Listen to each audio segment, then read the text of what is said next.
เด่นก็เป็นเรื่องบริการนักเรียนทั่วไปนะครับส่วนใหญ่แล้วเราก็จะจัดบริการทั้ง5บริการนะครับก็คือ1เราก็จะเน้นเรื่องของเรื่องทุนการศึกษาด้วยนะ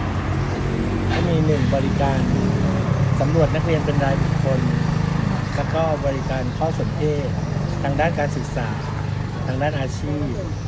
แล้วก็เรื่องปัญหาส่วนตัวและก็สังคมแล้วก็ที่4เนี่ยคือบริการจัดเรื่องวางตัวบุคคลก็จะเป็นเรื่องของทุนการศึกษาแล้วก็เรื่องการเรียนต่อแล้วก็สุดท้ายก็เป็นเรื่องการติดตามผลสำหรับนักเรียนที่จบไปแล้วไปเรียนที่ไหนบ้างของนักเรียนชั้นม.3 แล้วก็ชั้นม.6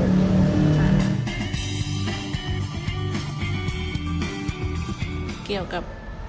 การสร้างพื้นฐานให้นักเรียนเนี่ยได้รู้จักตัวเองนะคะมีการสำรวจตัวเองเพื่อเป้าหมายในชีวิตว่าเราจะไปสู่เป้าหมายที่เรากำหนดเขาไว้อย่างไรเช่นอยากไปเรียนต่ออะไรการรู้จักตนเองก็คือทำให้รู้ว่าเราจะต้องพัฒนาศักยภาพของตัวเองอย่างไรที่จะให้ไปสู่เป้าหมายที่เราวางไว้ได้มีความถนัดอะไรมีความชอบอะไรมีข้อด้อยมีข้อเด่นอะไรในตัวเองนะคะจะได้ค้นหาตัวเองใช่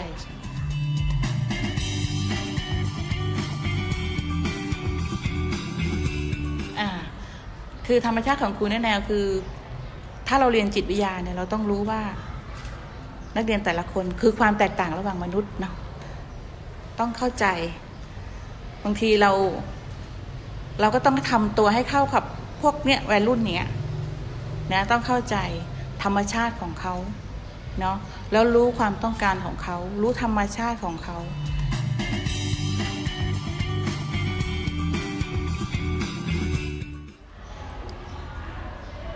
ก็ได้รับความรู้ในการสร้างเป้าหมายของตัวเองในอนาคตอะค่ะว่าเราต้องมีระดับไปถึงเป้าหมายยังไงค่ะ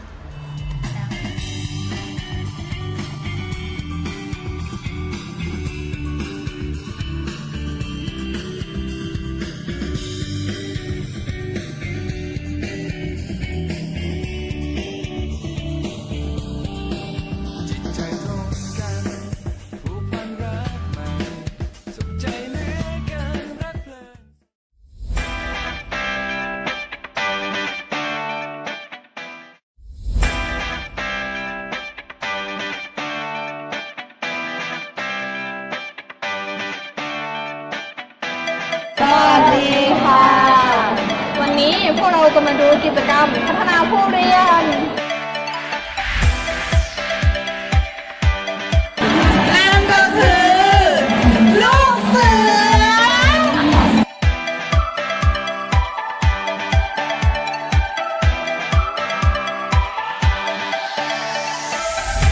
ลูกเสือก็มี2ประเภทที่นี่นะคือลูกเสือสามัญรุ่นใหญ่เหล่าเสนาเป็นประเภทที่1ประเภทที่2ก็ลูกเสือสามัญรุ่นใหญ่เหล่าอาจารย์จริงๆมันมีหลายประเภทนะมีหลายประเภทเหลือเราสมุดประเภทนึงแต่เราเปิดได้2เพราะว่าไอเสนาเปิดได้ทั่วประเทศไทยแต่เราอากาศจะเปิดได้ก็เมื่อมีหน่วยกองบินที่อยู่ในจังหวัดถึงจะเปิดได้สมุดก็ต้องมีกองเรือเราด่าเรือก็อยู่ความแตกต่างที่ว่านี้คือไอ้ภาคเรียนที่1เนี่ยนะที่เราเรียกว่าเป็นหลักสูตรพื้นฐานที่ว่าของมหาวิทยาลัยโลกชั้นพิเศษมหาวิทยาลัยหลวงเนี่ยเหมือนกันหมดทุกเหล่าต้องเรียนตัวนี้ก่อนส่วนวิชาพิเศษมันก็จะเป็นวิชาเฉพาะเราอย่างเช่นของอากาศก็จะมีขนส่งทางอากาศยาวอากาศอะไรประมาณนี้แต่ใน7,600วิชานี่มันรวมไม่หมดแล้วนะรวมทั้งอากาศสมุดเจตนาเขาเลือกตามความเหมาะสมตามบริบทตามประเภทของตัวเองเนี่ยมีความแตกต่างแล้วก็ขึ้นแบบก็แตกต่างนั่นเองเจตนาก็แตกต่างดี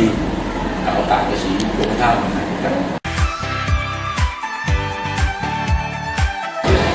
ก็จะมีจุดสมมตินั่นแหละแม่ค่ะเดือน20สอนตลอดเพราะยังเรียนไม่ทันจบต้องเรียนต่อแล้วก็ยาวพวกข้อสอบทั้งสอบด้วยนะข้อสอบภาคทฤษฎีส่วนใหญ่เนี่ยจะเอามาไว้ตอนที่เข้าค่ายเสร็จแล้วเนี่ยมันจะปฏิบัติไปสอบภาคปฏิบัติก่อนแล้วก็สอบภาคทฤษฎีเดี๋ยวม.3 นี่ก็จะสอบเลยจดหมายจะสอบวิชาเปลี่ยนแผนที่ทางที่เป็นเดียวจะแจกรวมแต่ว่าการสอบก็ไม่ได้เน้นจริงจังอะไรมาก ก็คือให้เขาทำตามกระบวนการแล้วก็หาข้อไหนที่ทำให้เราเจริญเดี๋ยวกับอธิบายเพิ่มเติมก็ได้ความรู้ประกอบเพิ่มเติมในประมาณนี้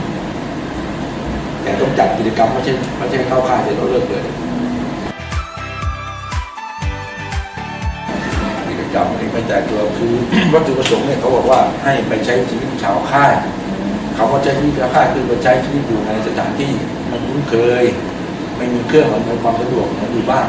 เขาต้องดัดแปลงธรรมชาติมาใช้ประโยชน์ทำตัวเข้าสิ่งแวดล้อมประมาณนี้แล้วก็ให้เด็กได้แสดงออกตลอดจนทดสอบ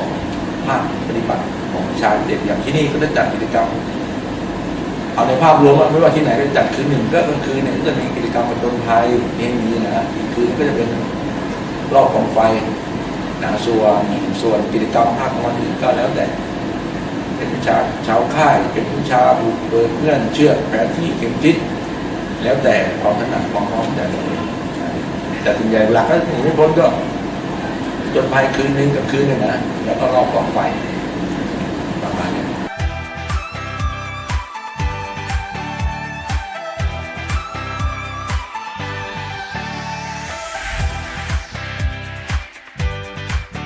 ผมเรียนตั้งแต่อยู่กับประถมครับมันเลยชินกับการเป็นลูกเสือเสนามาตั้งแต่ป .4 ครับเลยชอบการแบบประจนภัยเลยด้วยเป็นแบบลูกเสือครับเลยชอบแบบนี้มากกว่า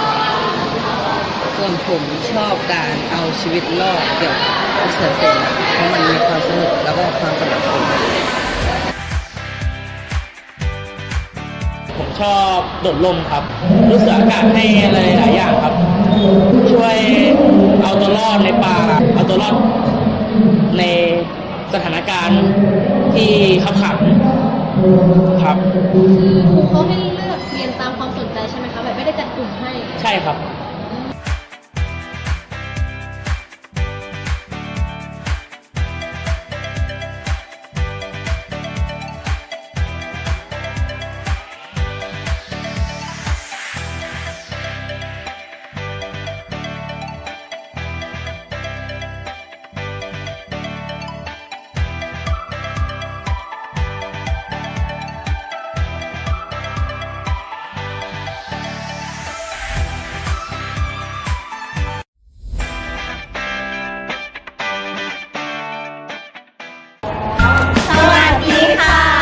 วันนี้นะคะพวกเราจะพามาดูการจัดกิจกรรมยุวกาชาติที่โรงเรียนสานนกร้องกันค่ะ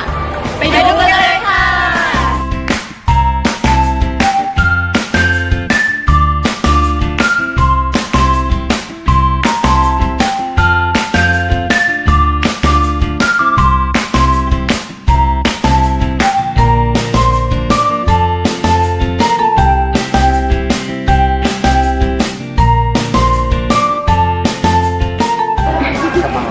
สบาย ช่วยพ่อแม่ประหยัดตังค่าชุดค่ะ ช่วยพ่อแม่ เพราะว่าเคยได้เรียนตอนประถมมาแล้วใช่ไหมค่ะ ทำไม สบายนะพี่มันไม่ต้องไปโลดโผนไม่ชอบโลดโผน ไม่ชอบแล้วผม เรียนเกี่ยวกับการป้องกันตัว แล้วก็ข่าวสารต่าง ข่าวสารแล้วเรื่องปฐมพยาบาลมีไหมคะ ๆก็มีบ้าง หัวข้อใหญ่ๆก็ได้ค่ะ ระเบียบ สัญญาระเบียบ สัญญาณนกหวีด แล้วก็ปฐมพยาบาลอะไรอย่างนี้เรียนไหมคะ เรียนเกี่ยวกับผู้หญิงนะครับผู้หญิงสตรีนิยม แล้วก็จิตอาสามีปฐมพยาบาลจิตอาสาสังคมนิยมผู้หญิง ทำสำหรับนี้ เป็นแบบฝึกหัด มีแบบฝึกหัดแล้วก็เก็บคะแนนไปแล้วก็มีเช็คชื่อว่าเราเข้าเรียนครบไหมก็ประเมินตามนั้นใช่ไหมคะโอเค เป็นแบบฝึกหัด เป็นงานเดี่ยวว่างานกลุ่ม งานเดี่ยวมีงานกลุ่มว่าเราก็ฝึกฝนเป็นกันไปสมุดแบบฝึกหัดแล้วเขาก็ให้เอามาทุกสัปดาห์ค่ะแล้วมันก็จะเป็นเรื่องๆไป ยกตัวอย่างให้พี่ฟังหน่อย กั ได้ บ ไหม การโดนงูฉกอะค่ะ อ่า เขารัดได้เขาเอามาได้ แบบว่ารักษาปฐมพยาบาลเบื้องต้นเวลาโดนงูฉกได้ใช่ไหมคะ แล้วแบบเรื่องระเบียบวินัยนี่คิดว่าดีไหมคะแบบเวลาฝึกแล้วรู้สึกว่าตัวเองมีระเบียบวินัยมากขึ้นไหมอะไรอย่างเงี้ย ก็ไม่ค่อยมากแต่ก็มีนิดนึง ใช่ก็มี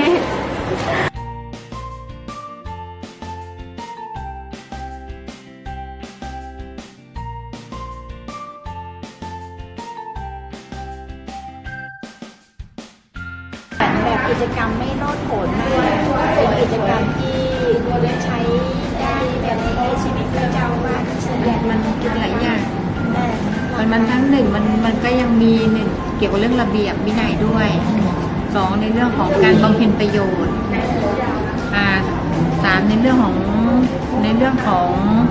หลักของทางด้านการปฐมพยาบาลการทำอาหารการทำเครื่องใช้สอยพื้นฐานในการใช้ชีวิตประจำวันในชีวิตประจำวัน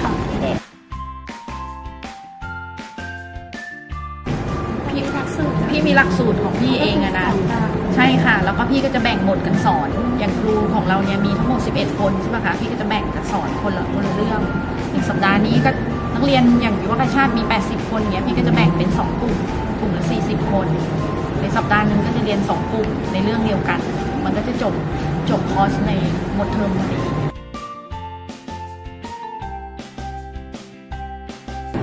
พี่ว่าวิชายุวกชาติเนี่ยมันเหมาะสมนะที่จะ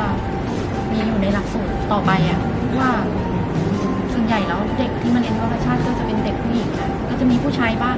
พี่ว่ามันก็เหมาะกับเรียกว่าอะไรวุฒิภาวะเหมาะกับเพศไม่ต้องไปผ่าโผนมากอะไรอย่างเงี้ยแล้วก็เรียนรู้เกี่ยวกับการปฐมพยาบาลการอะไรหลายๆอย่างนะคะมันมีการทำอาหารการอะไรพวกนี้ด้วยนะการทำงานร่วมกันใช่ฝึกมันเป็นการฝึกอย่างหนึ่งในการที่จะอยู่ในสังคมถ้าไม่มีตรงนี้คงไม่ได้ให้แต่ความรู้อย่างเดียวคงเป็นไปไม่ได้การปรับตัวใช่เริ่มต้นของการเลือกของนักเรียนเนี่ยจะให้นักเรียนเลือกอย่างอิสระแต่จริงๆนักเรียนจะคุ้นเคยกับยุวกชาติมาแล้วลูกเสือมาแล้วนะสำหรับโรงเรียนประถมที่ใหญ่ๆ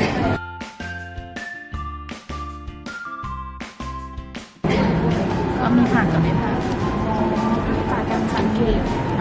เช็คชื่อด้วยแต่ละภาพด้วยแล้วมันจะมีเกณฑ์ของมันมีเกณฑ์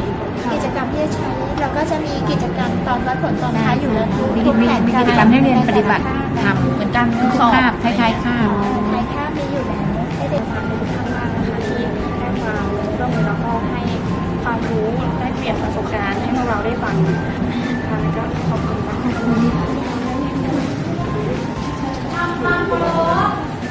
ขอพระคุณยิ่งด้วยใจจริงที่การุณาชื่นจิตเป็นหนักหนาขอพระคุณขอพ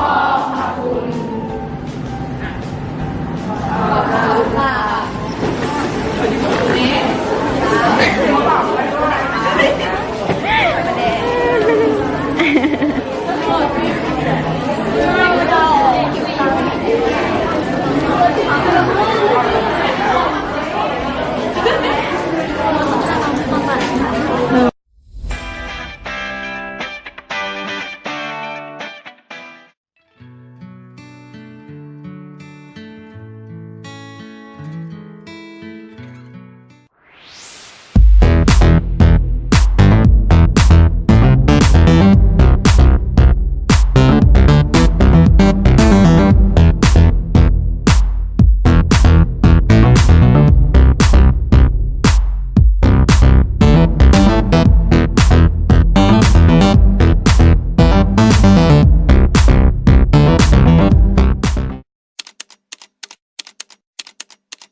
จุดเด่นก็คือเราจะเน้นให้เด็กได้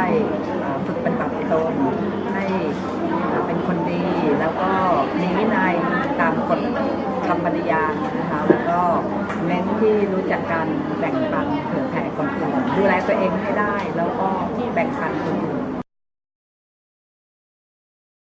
เป็นคนดีมีวินัยแล้วก็รู้จักเผื่อแผ่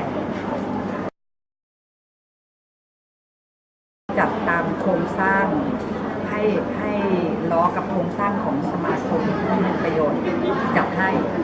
อันนี้เราก็อาจจะปรับเปลี่ยนได้ตามความเหมาะสมของผู้สอน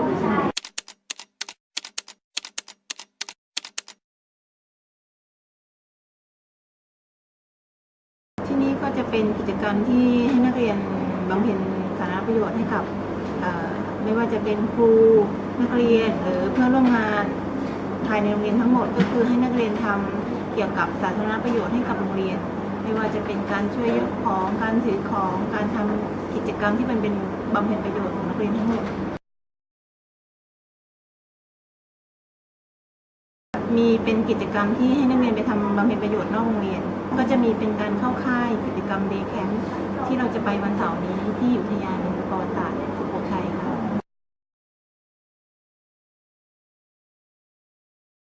เอกลักษณ์ที่นี่ก็คือส่วนมากก็เด็กจะช่วยเหลือ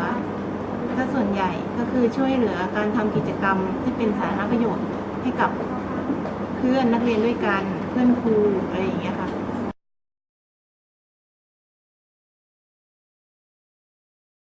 การจัดการเรียนการสอนของผู้บำเพ็ญประโยชน์ตอนนี้เราแบ่งเป็น3ระดับก็จะมีม.1 ม.2 ม.3 ที่เราจัดการเรียนการสอนนะคะแต่การแบ่งการจัดการเรียนการสอนก็คือก็จะมีเป็นระดับชั้นแต่ละชั้นก็คือจะแบ่งครูผู้สอนก็คือเป็นช่วงก็จะมีตอนนี้คือครูผู้บำเพ็ญมีน้อยเราก็จะแบ่งช่วงกันสอนก็คือจะมี1คนสอนประมาณ2 เดือนเพราะว่าครูผู้บำเพ็ญก็จะไม่ค่อยมีคนมาลงเพราะว่าเรามีหลายกิจกรรมพัฒนาผู้เรียนไม่ว่าจะเป็นยุวะลูกสื่อก็ต้องแบ่งครูกันกิจกรรมการเรียนการสอนก็เลยต้องแบ่งกันเป็นช่วงๆแต่ละระดับก็จะแตกต่างกันอย่างของม.2 เนี่ยก็ส่วนมากก็จะเป็นทฤษฎีซะส่วนใหญ่ส่วนม.3 ก็จะเป็นเกี่ยวกับการเปิดกองปิดกองอะไรอย่างเงี้ยค่ะเพราะส่วนม.3 จะเป็นหลักสูตรเมือง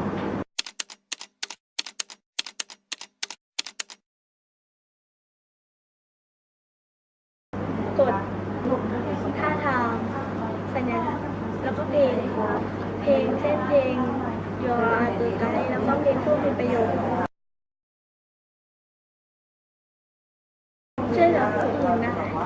เช่นปฐมพยาบาลเบื้องต้น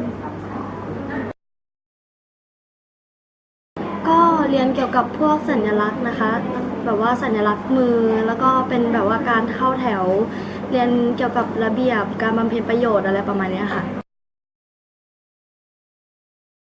นำไปใช้ในการช่วยผู้สูงอายุอย่างนี้หรือว่าการบำเพ็ญประโยชน์เช่นการเก็บขยะนะคะพอเห็นขยะก็เก็บขยะนะคะ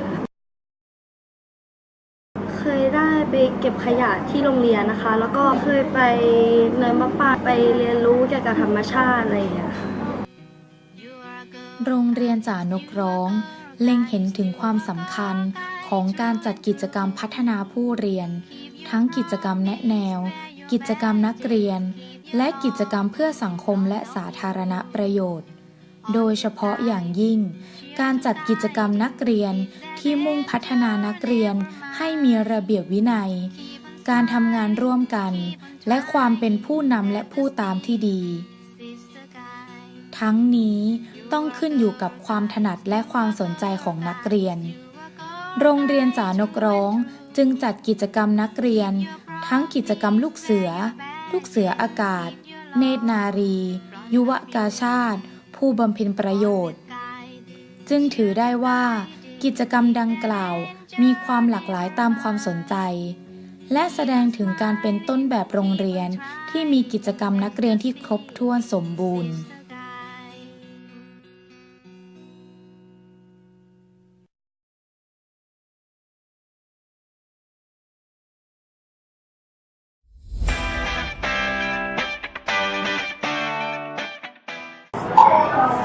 สวัสดีค่ะวันนี้พวกเรานะคะมาอยู่กันที่โรงเรียนจ่านกร้องค่ะวันนี้พวกเราจะมาดูกิจกรรมชุมนุมนะคะเดี๋ยวไปดูกันว่าจะมีวิธีการจัดกิจกรรมอย่างไรนะคะไปชมกันเลยค่ะ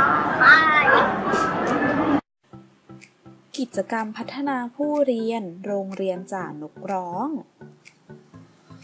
ในด้านกิจกรรมชุมนุมได้แบ่งออกเป็น9กลุ่มตามกลุ่มสาระการเรียนรู้คือ 1. ภาษาไทย 2. สังคมศึกษาศาสนาและวัฒนธรรม 3. คณิตศาสตร์ 4. ภาษาต่างประเทศ 5. วิทยาศาสตร์ 6. สุขศึกษาและพละศึกษา 7. การงานอาชีพและเทคโนโลยี 8. ศิลปะและ 9. กลุ่มงานแนะแนว กลุ่มของพวกเราได้สังเกตการสอนชุมนุมในกลุ่มสาระการงานอาชีพและเทคโนโลยี ชื่อชุมนุมว่าการ์ตูนแอนิเมชันอยู่ในความดูแลของคุณครูกัลยาณีระจิตรังสรรค์ซึ่งจะมีนักเรียนที่มีความถนัดในการใช้โปรแกรมสร้างการ์ตูนแอนิเมชันมาช่วยสอนสมาชิกในชุมนุมซึ่งสมาชิกในชุมนุมทุกคนจะได้ทำไปพร้อมๆกัน โดยจะมีพี่ในชุมนุมคอยให้คำแนะนำ สวัสดีค่ะ แนะนำตัวค่ะ จิรพรเจริญสุขค่ะ ชื่อเล่นชื่อฟางค่ะธัญวีสุขใสค่ะ ชื่อเล่นชื่อคิตตี้ค่ะ น้องๆอยู่ชุมนุมอะไรกันคะ ชุมนุมการ์ตูนแอนิเมชันค่ะ การ์ตูนแอนิเมชันเมื่อกี้พี่แอบเห็นว่าน้องมีหน้าที่พิเศษคืออะไรเล่าให้ฟัง ก็สอนเด็กๆในชุมนุมค่ะ ให้ใช้โปรแกรมอีลาสเป็นอีลาสเนี่ยเอาไว้ทำอะไร ส่วนมากก็ใช้ทำการ์ตูนนะคะว่าเป็นการ์ตูนแบบกราฟิกของแบบ ชอบไหมทำไมชอบแบบด้านนี้ ก็มันเป็นงานออกแบบได้ออกแบบตามจินตนาการที่เราคิดค่ะ ออกแบบตามจินตนาการแล้วหนูคิดว่าหนูจะเอาความรู้ตรงนี้ไปต่อยอดในอนาคตเนี่ย ก็เอาไปออกแบบการ์ตูนตามสื่อ ได้ใช้แน่ๆนะคะ โอเค ขอบคุณค่ะ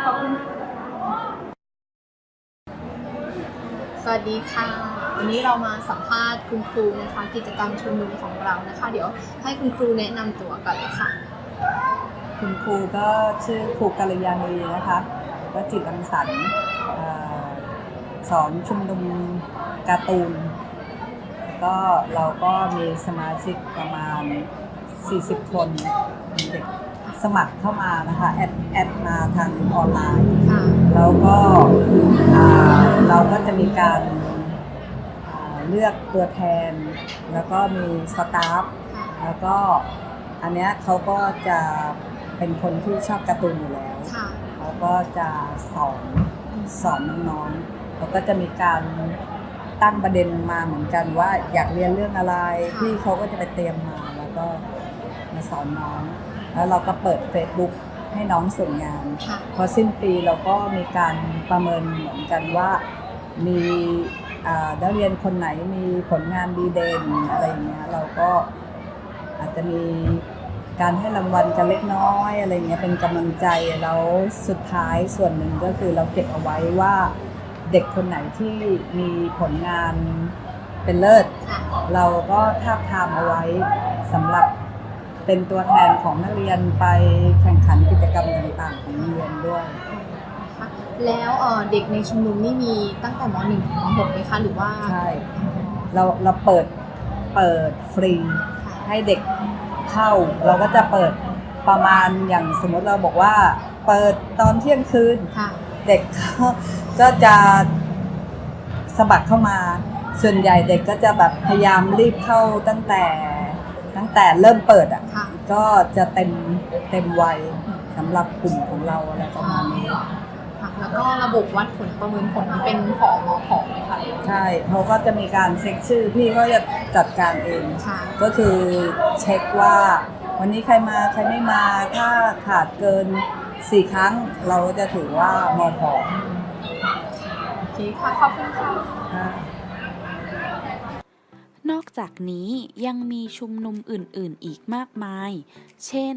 ชุมนุมหุ่นยนต์ ชุมนุมสนุกคิดวิทย์รอบตัว ชุมนุมดนตรีสากล เป็นต้น ซึ่งชุมนุมเหล่านี้ต่างได้รับความสนใจจากผู้เรียนเป็นอย่างมาก โรงเรียนจ่านกร้องเป็นอีกโรงเรียนหนึ่งที่ให้ความสำคัญกับกิจกรรมพัฒนาผู้เรียน ได้เปิดโอกาสให้ผู้เรียนได้เลือกเรียนตามความถนัดและตามความสนใจของตนเอง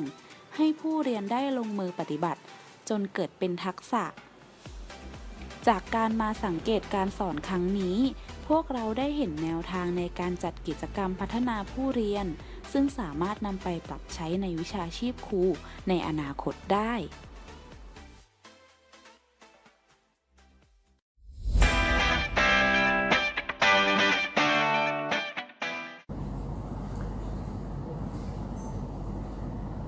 สวัสดีค่ะวันนี้พวกเราอยู่กับท่านผู้อำนวยการเสน่ห์เทศนานะคะผู้อำนวยการโรงเรียนจานกร้องค่ะสวัสดีค่ะ สวัสดีครับสวัสดีครับ ค่ะวันนี้นะคะพวกเราก็จะมาสัมภาษณ์ท่านนะคะเกี่ยวกับการจัดกิจกรรมพัฒนาผู้เรียนนะคะเดี๋ยวเราไปเริ่มที่คำถามแรกนะคะท่านมีแนวคิดในการจัดกิจกรรมพัฒนาผู้เรียนที่หลากหลายยังไงคะกิจกรรมพัฒนาผู้เรียนเนี่ยโดยปกติการจัดการเรียนรู้เพื่อพัฒนาผู้เรียนให้เป็นคนดีคนเก่งแล้วก็มีความสุขซึ่งมันจะสอดคล้องกับนโยบายของการจัดการศึกษาสอดคล้องกับหลักสูตรและแม้กระทั่งแผนการศึกษาชาติเขาก็มุ่งหวังที่จะพัฒนาผู้เรียนให้เป็นคนดีคนเก่งแล้วก็มีความสุขนั่นคืออันนี้การดำเนินงานของโรงเรียนแล้วก็มีแนวทางที่จะต้องพัฒนานักเรียนแนวคิดหลักที่เราจะต้องจัดทำก็คือจัดทำในเรื่องของโครงสร้างหลักสูตรก็ตามเรื่องของกิจกรรมที่จะส่งเสริมหลักสูตรและพัฒนาผู้เรียนให้มีความรู้มีความสามารถและมีทักษะโดยเฉพาะอย่างยิ่งเรื่องของเจตคติซึ่งเป็นสิ่งสำคัญที่จะทำให้ผู้เรียนเขานำความรู้มาประยุกต์ใช้จนกระทั่งเกิดความชำนาญเกิดจนกระทั่งสุดท้ายเขาสามารถเอาประยุกต์ใช้ในเรื่องของการเรียนต่อหรือในเรื่องของการประกอบอาชีพในอนาคตเขาได้ถือเป็นสิ่งสำคัญในเรื่องของกิจกรรมพัฒนาผู้เรียนเนี่ยเราไม่ใช่มุ่งแต่เรื่องของ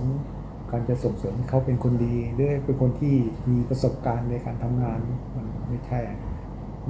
เฉพาะเราจะทำเฉพาะเรื่องต่างๆเหล่านี้แต่สิ่งที่สำคัญก็คือเราจะทำยังไงก็ตามเนี่ยเมื่อเขาเรียนรู้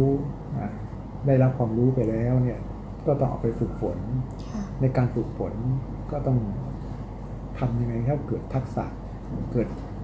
ไม่ใช่จินตนาการเกิดทักษะที่สามารถจะเอาไปใช้ในชีวิตประจำวันเขาได้และนอกเหนือจากนั้นสิ่งที่สำคัญก็คือเราจะต้องดูในเรื่องของเจตคติเขาว่าเขามีเจตคติหรือเขาสนใจใส่ใจมากน้อยแค่ไหนถ้าเขาสนใจหรือเขามีองค์ความรู้หรือมีทักษะในเรื่องของ3ส่วนนี้คือเรื่องของความรู้เรื่องทักษะแล้วก็เจตคติที่ดีต่อการ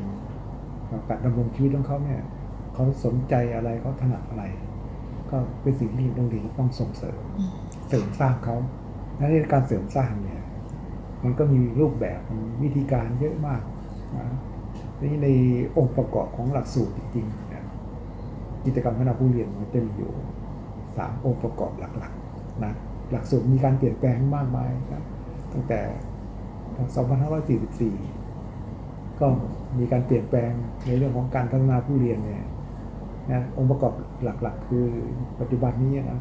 ที่หลักสูตรต้องการหรือสังคมต้องการนะคืออันดับแรกในเรื่องของกิจกรรมแนวให้เขามีความรู้แนวอาชีพแนวการศึกษานั่นเป็นกิจกรรมที่เราบูรณาการให้กับลูกนักเรียนอันที่2ก็เป็นกิจกรรมนักเรียนกิจกรรมนักเรียนที่จะส่งเสริมเขาว่ากิจกรรมนักเรียนเนี่ยมันก็จะมุ่งไปที่การสร้างองค์คุณงามความดีหรือสร้างเจตคติที่ดีต่อสิ่งที่เขาได้เรียนรู้หรือในขณะที่เขาทำกิจกรรมในส่วนนี้ถือว่าเป็นสิ่งที่สำคัญนะครับคือเราจะบูรณาการยังไงเพราะการจัดการเรียนการสอนเนี่ยที่ดีที่สุดในสภาวะสังคมปัจจุบันเนี่ยคือการสอนแบบบูรณาการคือสร้างทั้งองค์ความรู้แล้วก็ให้เขาในขณะเดียวกันก็ปลูกฝังคุณธรรมจริยธรรมที่ด้วยนะครับกิจกรรมที่จะสร้างให้เด็กเขามีคุณธรรมจริยธรรมก็ในหลักสูตรจริงๆแล้วเนี่ยซึ่งมันก็แคบนะมันก็แคบแต่ว่ามันก็สามารถให้เด็กสร้างให้เด็กเขามีวินัยมีความรับผิดชอบได้ยกตัวอย่างเช่นเรื่องของกิจกรรมลูกเสือเนตรนารียุวกชาติหรือผู้มีประโยชน์นี่คืออีกองค์ประกอบนึงและองค์ประกอบที่สำคัญคือกิจกรรมเพื่อสังคมและสาธารณประโยชน์ซึ่งเป็นกิจกรรมสำคัญของโรงเรียนเราที่นอกเหนือจากกิจกรรมที่เราจัดให้แต่กิจกรรมทุกกิจกรรมเนี่ยเราต้องบูรณาการไปกับการเรียนการสอนใน8กลุ่มสาระ กับกิจกรรมพัฒนาผู้เรียนก็ต้องมีการบูรณาการเอาเนื้อหาสาระจากวิชาเอามาประยุกต์ใช้ในการฝึกคนให้มีโครงสร้างหรือมีร่างมีความรู้มีทักษะและมีเจตคตินะครับแต่ทั้งนี้ทั้งนั้นจุดมุ่งหมายปลายทางของกิจกรรมพัฒนาผู้เรียนเนี่ยก็เป้าหมายเพื่อสร้างศักยภาพในตัวของลูกนักเรียนทั้งร่างกายอารมณ์สังคมและสติปัญญาให้เกิดกับผู้เรียนถือว่าเป็นจุดหมายเป็นจุดมุ่งหมายสูงสุดของการจัดการศึกษาแต่อีกกิจกรรมที่อยากจะเล่าให้ฟังเพิ่มนิดนึงในเรื่องของกิจกรรมเพื่อสาธารณประโยชน์เนี่ยตรงนี้เป็นกิจกรรมที่หน่วยงานเขามีความต้องการอะไรหรือจะพัฒนาแก้ไขปัญหาของสังคมยกตัวอย่างเช่นปัญหายาเสพติดปัญหาเรื่องชู้สาวปัญหาของสังคมลักเล็กขโมยน้อยอะไรอย่างเงี้ยเป็นสิ่งที่เราจะต้องปลูกฝังให้เด็กเขาได้เรียนรู้ด้วยกิจกรรมในส่วนนี้เราก็ต้องมีการพัฒนาผู้เรียนบูรณาการเรื่องของการเรียนการสอนเพราะฉะนั้นแนวทางในการจัดการศึกษาคือเราบูรณาการตั้งแต่หลักสูตรและกิจกรรมแล้วก็ในเรื่องของคุณลักษณะผู้เรียนตามหลักสูตรที่ต้องการให้เด็กเกิดขึ้นใน8องค์ประกอบนี่คือเป้าหมายสูงสุดของการจัดการศึกษาค่ะสำหรับวันนี้นะคะเราก็ได้รับความรู้เกี่ยวกับการจัดกิจกรรมพัฒนาผู้เรียนอย่างมากเลยนะคะต้อง